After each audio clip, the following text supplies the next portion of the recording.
ಹೊರಗಡೆ ಸಿಗೋ ಮೋಮೋಸ್ನ ಇವತ್ತು ನಾವು ಮನೆಯಲ್ಲೇ ಮಾಡೋಣ. ಇದಕ್ಕೆ ಬೇಕಾಗಿರೋದು ಕ್ಯಾರೆಟು ಮತ್ತು ಒಂದು ಕೋಸು. ಕ್ಯಾರೆಟ್ನ ಮೊದಲಿಗೆ ಈ ಥರ ತುರ್ಕೊಳ್ಳೋಣ ಚಿಕ್ಕದಾಗಿ. ಆಮೇಲೆ ಕೋಸನ್ನ ನೀವು ಚಾಕಲ್ಲಿ ಬೇಕಾದರೂ ಕಟ್ ಮಾಡ್ಕೊಬೋದು. ಇದು ತುಂಬ ಚಿಕ್ಕದಾಗಿ ಕಟ್ ಮಾಡ್ಕೊಳ್ಳಿ. ನಾನಿಲ್ಲಿ ಚಾಪರ್ನ ಯೂಸ್ ಮಾಡ್ತಿರೋದು. ಚಾಪರ್ಗೆ ಹಾಕಿದ್ರೆ ತುಂಬ ಈಸಿಯಾಗಿ ಕಟ್ ಆಗುತ್ತೆ. ಇದು ಅಷ್ಟು ಕಷ್ಟ ಏನಾಗಲ್ಲ. ಇದು ಕಟ್ ಮಾಡ್ಕೊಂಡ್ಮೇಲೆ ಫ್ರೆಂಡ್ಸ್, ಇಲ್ಲಿ ಬಾಣಲೆಗೆ ನಾನು ಶುಂಠಿ ಮತ್ತು ಬೆಳ್ಳುಳ್ಳಿನೂ ಚಚ್ಚಿ ಹಾಕಿ ಇಲ್ಲ ತುರಿದ್ಬಿಟ್ಟಾದರೂ ಹಾಕಿದ್ದೀನಿ. ಅದರೊಳಗಡೆ ಕ್ಯಾರೆಟ್ ಸೇರಿಸಿದ್ದೀನಿ. ಕ್ಯಾರೆಟನ್ನ ಬಾಡಿಸ್ಕೊಳ್ಳೋಣ. ಅದು ಬೆಂದ ನಂತರ ಅದಕ್ಕೆ ಕೋಸನ್ನು ಸೇರಿಸೋಣ. ಕೋಸು ಸ್ವಲ್ಪ ಬೇಗ ಬೆಂದ್ಬಿಡುತ್ತೆ. ಎರಡನ್ನೂ ಸೇರಿಸಿ ಚೆನ್ನಾಗಿ ಹುರ್ಕೊಳ್ಳೋಣ, ಅಂದರೆ ಬಾಡಿಸ್ಕೊಳ್ಳೋಣ. ಈ ಥರ ಆಗುತ್ತೆ. ಆಮೇಲೆ ಇದಕ್ಕೆ ಸ್ವಲ್ಪ ಉಪ್ಪು ಸೇರಿಸೋಣ. ಉಪ್ಪು ಸೇರಿಸಿದ್ಮೇಲೆ ಖಾರನೂ ಸ್ವಲ್ಪ ಬೇಕು ಅಂದರೆ ಖಾರ ಪುಡಿ ಹಾಕಿ, ಇಲ್ಲ ಅಂದರೆ ಬೇಡ. ಚಟ್ನಿನೇ ತುಂಬ ಖಾರ ಆಗಿರುತ್ತೆ.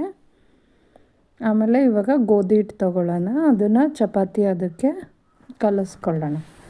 ಚಪಾತಿ ಅದಕ್ಕೆ ಕಲಿಸ್ಕೊಂಡ್ರೆ ಸಾಕು. ಸ್ವಲ್ಪ ಉಪ್ಪು ಹಾಕಿ ಈ ಥರ ಕಲಿಸ್ಕೊಂಡು ಸ್ವಲ್ಪ ಹೊತ್ತು ಹಾಗೆ ಇಡಿ. ಅಂದರೆ ನೀವು ಚಪಾತಿಗೆ ಹೇಗೆ ಮಾಡ್ತೀರೋ ಹಾಗೇ. ಆಮೇಲೆ ಫ್ರೆಂಡ್ಸ್, ಪುಟ್ಟದಾಗಿ ಪೂರಿ ಅಷ್ಟು ಲಟ್ಟಿಸ್ಕೊಂಡ್ರೆ ಸಾಕು. ಲಟ್ಟಿಸ್ಕೊಂಡು ಅದ್ರೊಳಗಡೆ ಆ ಕ್ಯಾರೆಟ್ ಮತ್ತು ಕೋಸು ಫಿಲ್ ಮಾಡಿ ತುಂಬಿಟ್ಟು ಕೈಯಲ್ಲೇ ಈ ಥರ ಮಡಚಿ, ಅದೇನು ಬಿಟ್ಕೊಳ್ಳಲ್ಲ, ಮಡಚಿಬಿಟ್ಟು ಅದನ್ನು ಸ್ಟೀಮ್ ಮಾಡ್ಕೊಳ್ಳಿ. ಇಡ್ಲಿ ಪಾತ್ರೆಯಲ್ಲಿ ಬೇಕಿದ್ರೆ ಸ್ಟೀಮ್ ಮಾಡ್ಕೊಬೋದು. ಈ ಥರ ಆಗುತ್ತೆ.